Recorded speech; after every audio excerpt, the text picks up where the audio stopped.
Liao Qiyu, an expert in Yunnan ethnic vocal music, is recording a duet of the song Lieutenant Mooney. 那么后边这一段呢，主要就是表达我们的怀念，所以这一段呢，高山峡谷要唱的要稍微豪迈一点。This song, composed in 2003, tells the story of a young American named Robert Mooney. It has been performed in cities across China and the United States and often moves audiences to tears.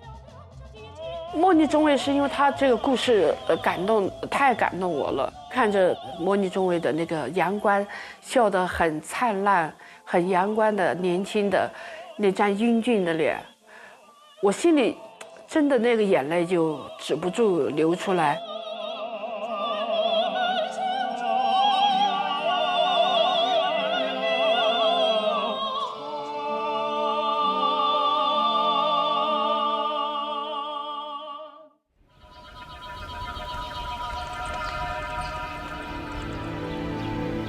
Qiangyun County, 45 kilometers southeast of Dali, was the first place to be called Yunnan. The ancient, majestic drum and bell tower witnessed a tragic event 82 years ago in the skies over Xiangyun.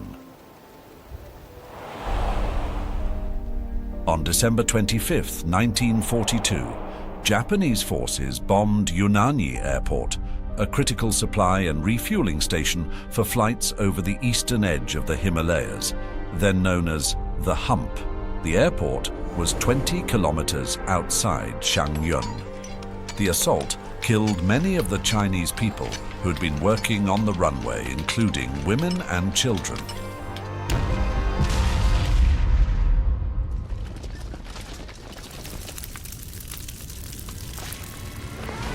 Anticipating a repeat of the attack, Claire Lee Chenault, leader of the Flying Tigers, deployed fighter planes high in the sky early the next morning as a precaution.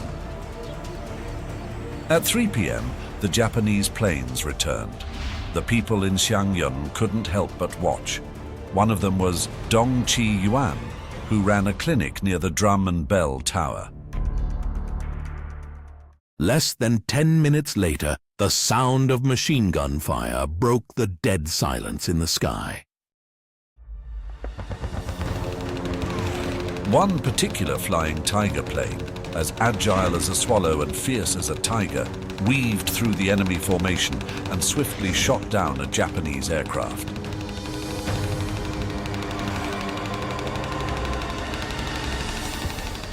Just as the crowd was cheering in unison, this Flying Tiger fighter plane was suddenly hit. It spewed black smoke and began to plummet. However, just before it hit the ground, the plane suddenly soared up and flew westward, disappearing from view. Who was this Flying Tiger pilot? What happened to him? The spectators in Xiangyun were deeply concerned about his fate.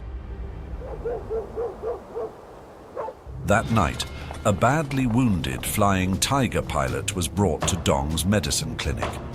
Dong learned that the pilot was named Mooney. To prevent the plane from crashing into the densely populated town of Xiangyun, the pilot had desperately steered away, missing the best time to parachute out.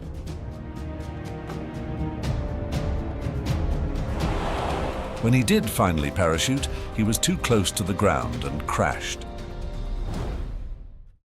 We injected the Swiss-made Goramime and German-made Lobelan subcutaneously 4 times, followed by continuous injections of Digifulin. The diagnosis was deemed hopeless, but in my despair, I still sought a glimmer of hope.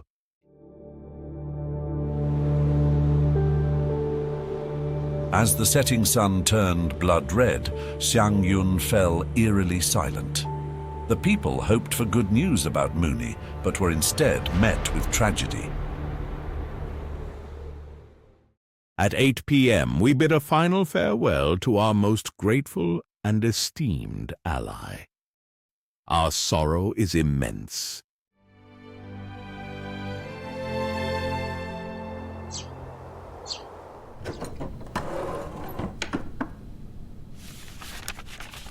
这些呢，就是我们家保存的和莫尼中尉的妹妹戴维斯，这些年的一些信件往来。After Lieutenant Mooney's death, Dong Qiyuan and his family keep in touch with Mooney's sister for decades. Through these transoceanic letters, they heard vivid tales of Robert Mooney's life. By American standards, Robert was not a big man, approximately 1.55 meters tall, and very slender. He was a handsome young man, with blue eyes and light brown curly hair. Robert Mooney was known for his radiant smile. He started combat flight training at 19 and was commissioned as a first lieutenant. He joined the Flying Tigers in 1941 and was stationed at Yunnan Airport, where he served as a fighter pilot. This is the plane Mooney flew. Painted on the side is Rose Marie, the name of his beloved girlfriend. At the tender age of 22, Mooney's life ended tragically far from home. He never returned to his loved ones.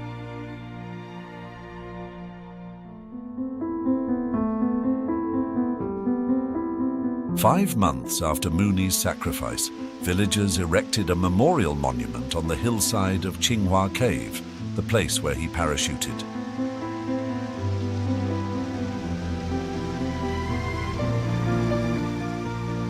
In the hearts of the Chinese people, his was an act of righteousness and kindness met with equal righteousness and kindness. As the war continued, stories of mutual aid and solidarity did not cease.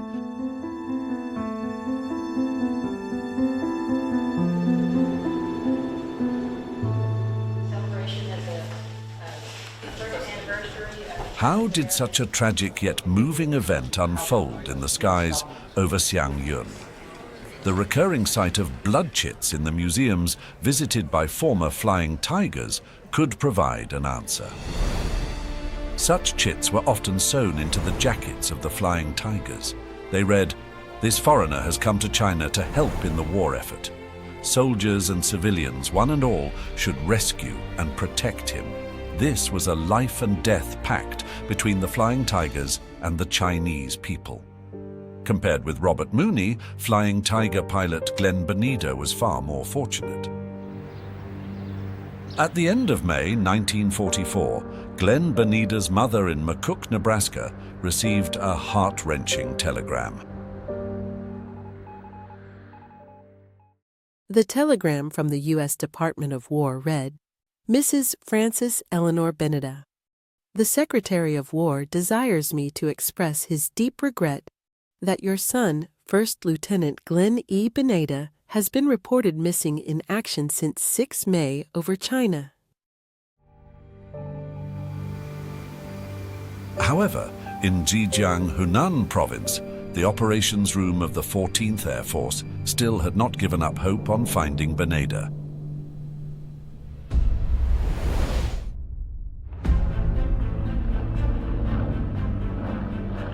According to Beneda's combat records, on May 6, 1944, the 14th Air Force conducted an air raid on a Japanese base in Hankou, Hubei Province. Beneda had been flying a P-51 fighter plane on a bomber escort mission when he was ambushed by Japanese fighters. He was shot down and vanished in the vast marshes of Japanese-occupied Gallantly, Hubei.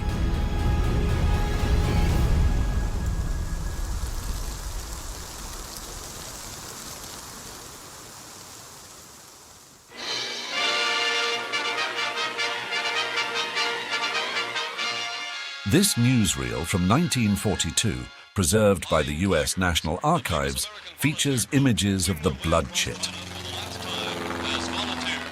For 8 months, these Chinese signs have been the only insignia of the most spectacular and efficient fighting force in aviation history. In addition to the blood chit, many places at that time also displayed posters advocating the rescue of Allied airmen. Far away in Yan'an, the Communist Party of China Central Committee encouraged people to aid Allied airmen through the Liberation Daily newspaper. For US pilots lost in Japanese-occupied areas, the 8th Route Army and new 4th Army, who continued to fight behind enemy lines, represented their best hope for rescue. Glenn Beneda's rescue is a typical example of these efforts.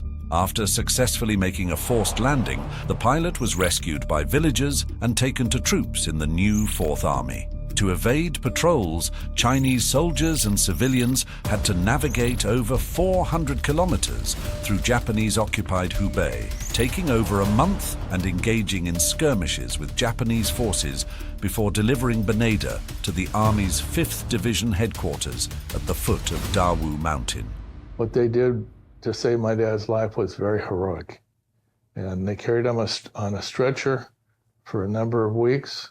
They couldn't have treated me any better. I learned that if they gave me 2 eggs and I ate them both, why, the next day they'd give me 3.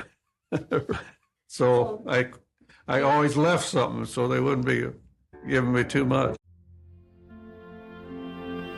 At the same time, Beneda's mother was receiving a letter signed by Chenault saying her son's chances for survival were slim. The pilot was in fact making a rapid recovery at the 5th Division headquarters.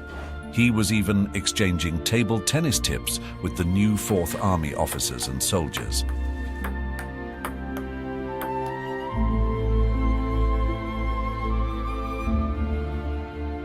A month later, Li Xiannian, commander of the 5th Division, presented Beneda with 2 mementos: a captured Japanese pistol and a photograph.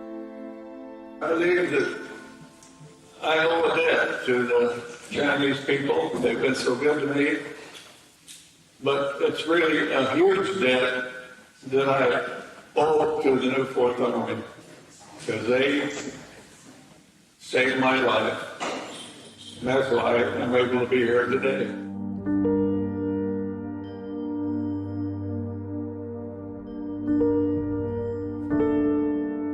Chinese people recognized the Flying Tigers as heroes, but some of the pilots and my dad said, no, the Chinese people were the heroes.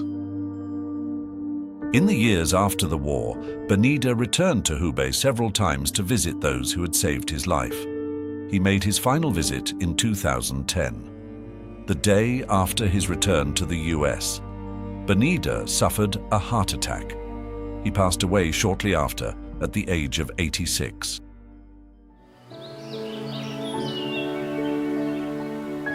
In accordance with Glenn Beneda's wishes, some of his ashes were interred at the former residence of Li Xiannian Memorial Park in Hong'an County, Hubei.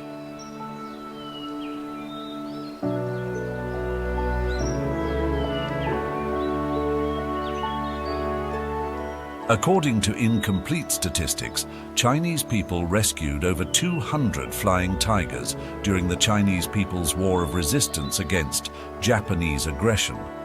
Most were escorted back to their bases and returned to the skies. Many Chinese gave their lives to save the flying tigers.